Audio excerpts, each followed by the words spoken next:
எல்லோருக்கும் வணக்கம்.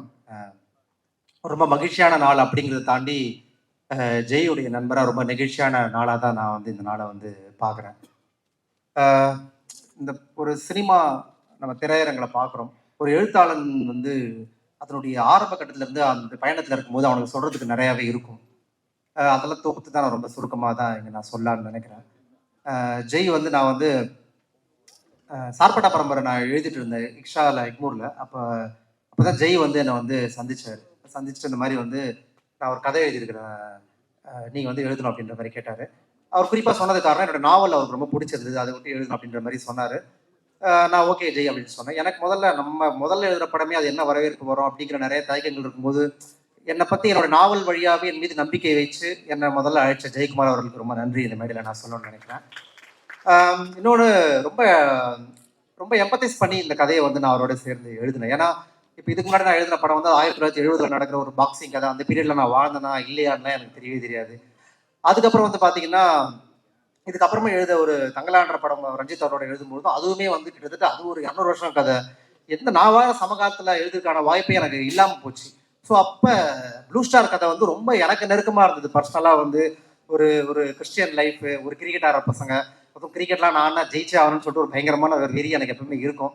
ஸோ அந்த மாதிரியான ஒரு தருணங்கள் இந்த கதைக்குள்ள நிறையா வந்து இருந்தது வந்து எனக்கு ரொம்ப இன்ட்ரெஸ்டிங்காக இருந்தது.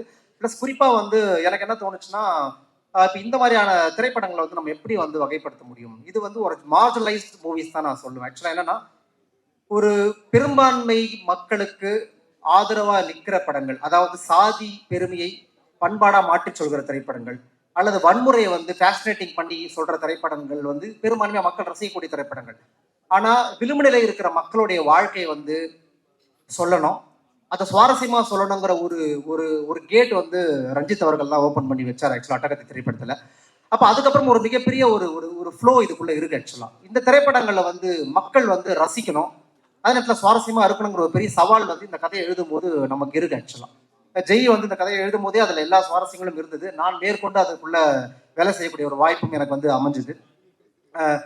குறிப்பா இன்னொரு விஷயம் நான் சொல்லணும்னு நினைச்சது என்னன்னா, இப்ப இந்த படம் வந்து இந்த கதை வந்து என்ன பேசுது, எதை பத்தி பேசுது அப்படின்னு யோசிக்கும் பொழுது எனக்கு ஒண்ணுதான் தோணுச்சு. என்னன்னா, ஜெயிக்கிறது வந்து எவ்வளவு முக்கியமோ அதோட ரொம்ப முக்கியம் யாருக்கு எதிராக அந்த ஆட்டத்தை ஆடி ஜெயிக்கிறங்கிறது ரொம்ப முக்கியம். அதே நேரத்துல யாரோட சேர்ந்து ஆடி ஜெயிக்கிறங்கிறது ரொம்ப முக்கியம். இந்த படம் வந்து அதை தான் பேசியிருக்கிறதுன்னு வந்து நான் வந்து நினைக்கிறேன். ஆக்சுவலி இந்த படம் அதுதான் பேசியிருக்குது.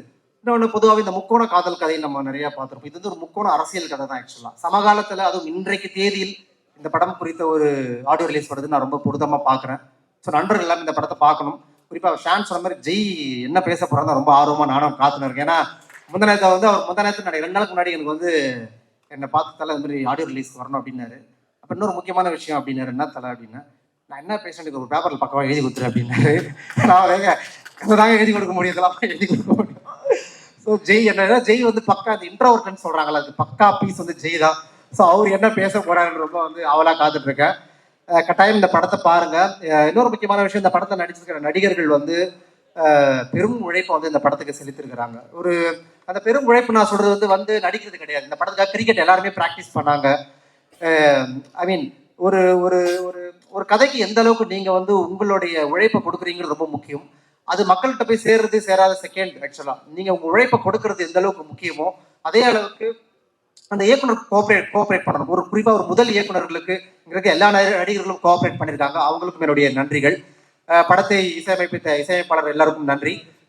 எல்லா கலைஞர்களுக்கும் குறிப்பா தயாரிப்பாளர்களுக்கு நன்றி. என்னை சினிமாவில் அறிமுகப்படுத்திய எங்கள் அண்ணன் ரஞ்சித் அவர்களுக்கு நன்றி. ஸோ படம் பாருங்க, உங்க எல்லாருக்கும் ரொம்ப பிடிக்கும். Thank you so much.